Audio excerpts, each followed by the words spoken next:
What's up, guys? It's me, Traveling Sister, and I'm back with another video. So, I know I have talked extensively and I've just oozed about how great and wonderful and beautiful Tanzania is.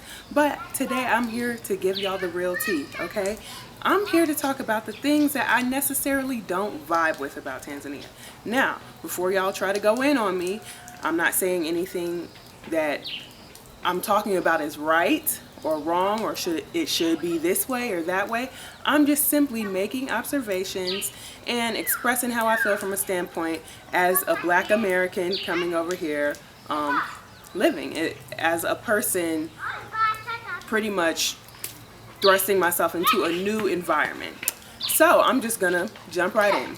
The first thing that I don't like about living here in Tanzania. Now, Tanzania is a developing country, so a lot of parts, a lot of rural areas, even a lot of city areas are trying to still figure out the whole electricity thing, how to distribute it through the power grid and, yada, yada, yada. So some days during random times, we could just completely lose power.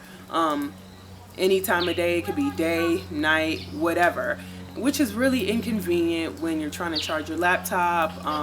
For those people who have stoves who are cooking right in the middle of their stove, or right in the middle of their meal.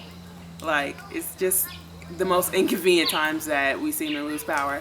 A lot of people around here have solar panels, which the place I'm staying at right now does, but it's weird because we have lights, but the sockets don't work. Only one of the sockets work sometimes. Only sometimes. So, the whole trying to just figure out the whole power situation in general. The lack of internet around here. Coming from America, you can go almost anywhere and hop on some Wi-Fi. You could go to McDonald's, you could go to Starbucks, you could go to any little cafe or, whatever. I even know people whose cars have Wi-Fi. So, it's a big adjustment. Which kind of leads me into my next point. The overall availability and the variety of things that I can get out here is very slim. A lot of people just use natural products out here. So it's hard to, come across just certain things. Like I think I mentioned in one of my videos before, like just random stuff like hot Cheetos. Like, I miss hot Cheetos. I miss Cinnabon, just little things like that I'm not able to get out here.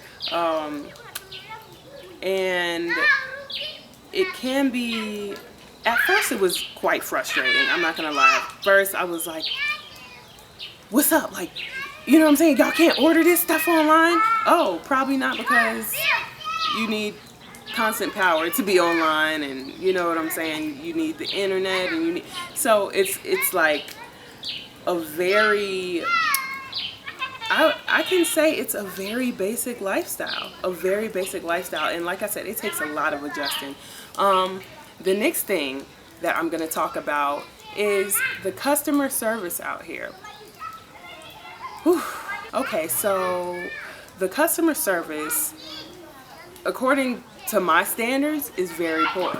I don't know if that has to do with Tanzania overall having a slower lifestyle, and like I said, I'm used to fast, stuff like that. But people, like at restaurants, people take their time to do everything. People take their time to get you your food, to come actually even wait on you, and a lot of people seem very lackadaisical and stuff like that. And from what I've seen in the States, even some of my friends who are waitresses and waiters, like, you have to be upbeat, like, hi, how you doing?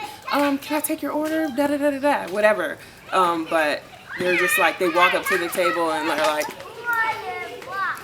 and at first I was like, I was kind of taking it personal, but then as I started to observe, like, that's just how it is.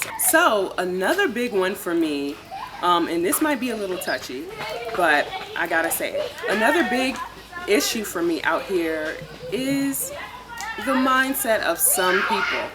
Now, as I said before, this is a developing country, and a lot of people do not have education, past sometimes equivalent to like a 5th or 6th grade level, and not saying anything about the people like, like this is wrong or whatever. Like, it is what it is, and you'll find that in a lot of countries that are still developing. Now, my problem with this is people have just certain mindsets about things that I just can't vibe with. I can't vibe with it. Now, this isn't all people. This is just a few people that I've encountered. People aren't open-minded out here. People have a very linear way of thinking, and if your ideas or your lifestyle or your beliefs and practices don't fit into certain boxes, then it's wrong. Like, okay, so for example, I am not a Christian, I am not a Muslim, I am not whatever. I'm not religious at all, and everyone out here is. I haven't met any person out here that is non-religious, that is originally from Tanzania. And so when you meet someone, it's quite common for people to ask what your religion is, because the major religions out here are Christianity, Christianity, and Muslim, and some indigenous religions as well.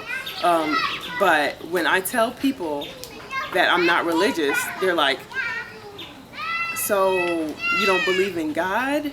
You don't, they really start drilling me about like my beliefs, and then they start asking me, oh, so do you think it's okay for a man to marry a man or a woman to marry a woman? And, that's why you have all these tattoos. And, they just really start, you know what I'm saying? And I'm not the type of person to hide who I am for anybody. I never have been, and I won't start now. And, I tell them, like, yeah, I think it's okay. Like, I believe that love is love, I don't know.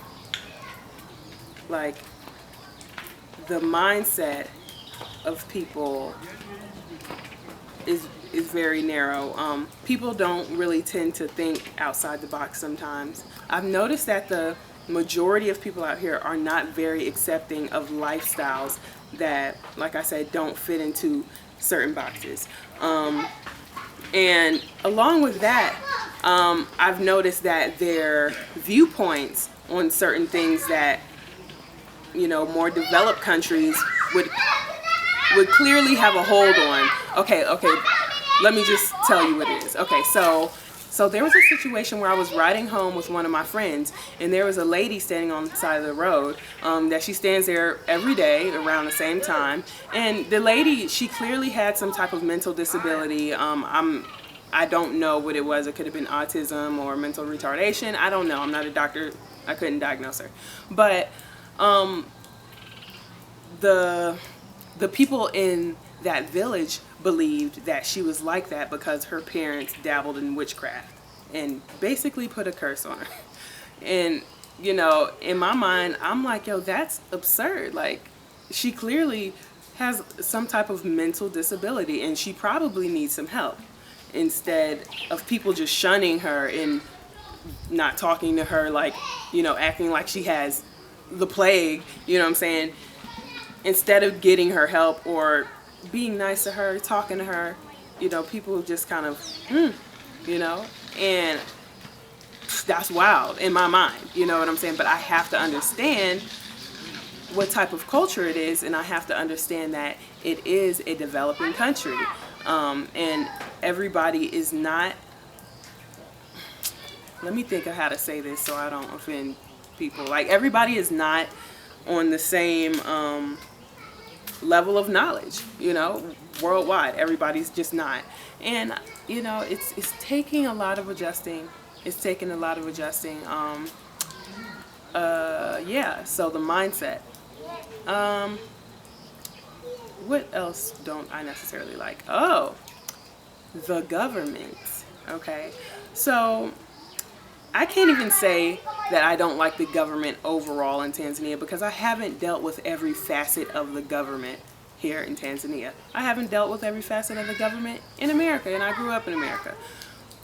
Even though I used to be in the Navy, but I still don't know how the complexities. I don't know all the ins and outs, but I do understand, and I know fully and factually that every single government has its corruptions, period.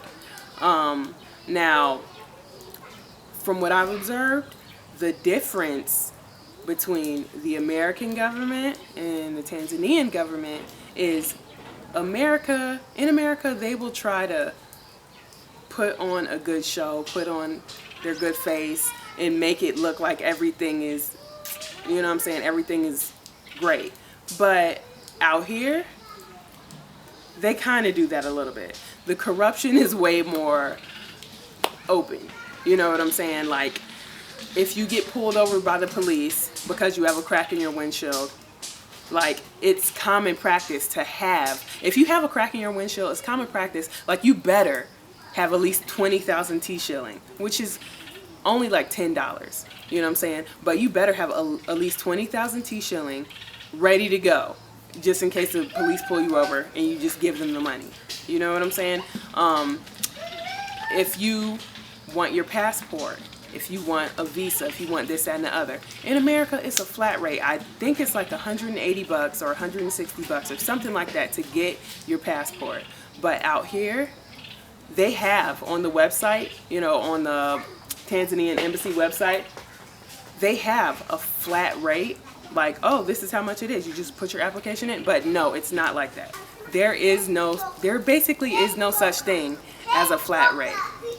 So, like, okay, when you get to the Tanzanian embassy and start to apply for your visa or your passport or whatever the case may be, the actual person, the caseworker who's dealing with your case, will be like, well, if you give me, X amount of dollars, I will, put your thing at the beginning of the list. Now, I understand that the U.S. has like expedited services and stuff for passports, but it's really not the same. It depends on whoever is dealing with your passport or your visa or your marriage license or whatever governmental type of thing you want to do. It all depends, and it's crazy.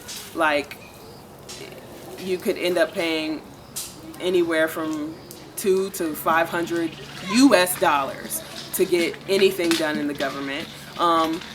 There was a case as well where I knew of somebody who got in a car accident and hit somebody on a motorcycle and ran off, okay? Completely, like, hit them, continued to drive, like, didn't give a shit. And so eventually the police caught up with this person and at the end of the day let them off pretty much scot-free because they gave them 50,000 T-shillings or 100,000 T-shillings or something like that, which is 100,000 T-shillings is equal to about $50. You know what I'm saying? So they basically, like, you would get locked up for that.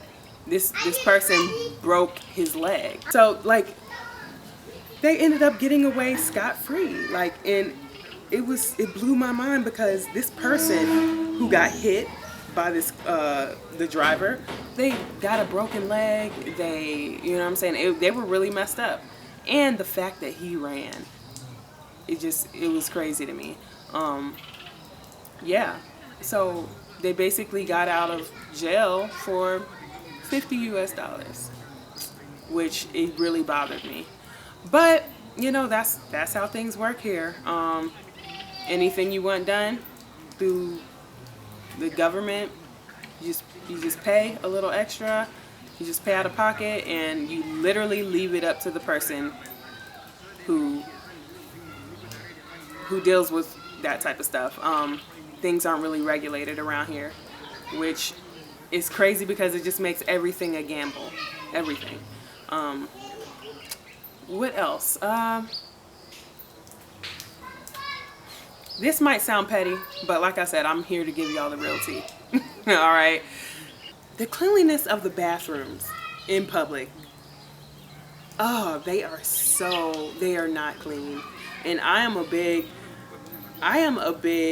person. I am a big stickler about clean bathrooms and clean kitchens. Okay?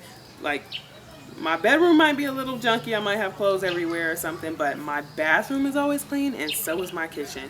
But like, oh, the bathrooms out here is it's almost atrocious. What scares me even more about it is that I had food poisoning not too long ago, and I went to a local hospital to get some, medicine to clear it up or whatever. And I went to the bathroom, and the bathroom at the hospital had to be the nastiest bathroom that I've encountered. And I'm like, yo, this is a hospital, someplace that's supposed to be clean and sanitary, and the bathroom was woo. So overall, I can't even lie, overall the standard of cleanliness in public cleanliness is not up to par. Now, I've been to people's houses and they were immaculate, everything in its place, perfect, but not for public facilities. Now, you will, like, okay, if you want to go to the restaurants and the hospitals and the different things that are cleaner, it's gonna be the ones that cater to the tourists, okay? And if they cater to the tourists, then you can automatically expect the prices to be higher. In the restaurants, in even the hospitals, everywhere. Yeah, which I'll pay. I don't care. I'll pay, and it's not like it's crazy expensive. So like at a local restaurant, instead of paying $2 or $3 for a plate of food, you might pay $6 or $7, and whatever. Like, my health is paramount to everything. But yeah. Okay guys, so that concludes the first part of things that I don't vibe with about Tanzania. Stay tuned for part 2. Thank you for watching, and be sure to like, comment, and subscribe.